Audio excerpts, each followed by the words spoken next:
এটা কোন এলাকা?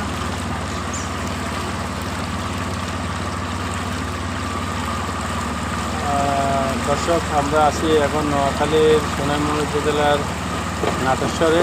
এখানে আমরা একটা কাজে এসেছি। কাজে এসে যা দেখতেছি, মানে বন্যার পানি এখনও অনেকটা হাঁটুর উপরে এবং ভয়াবহ অবস্থা। আপনারা দেখছেন যে বন্যার পানিতে নিমজ্জিত পুরো প্রধান সড়ক।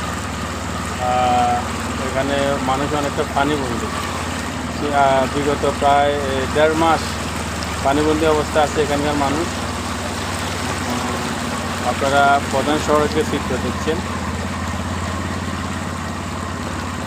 মানে এটা কল্পনারও বাইরে। আমি না আসলে আসলে বুঝতে পারতাম না যে এই অবস্থা আছে মানুষজন। এত পানি এখানে বলাই বাহুল্য।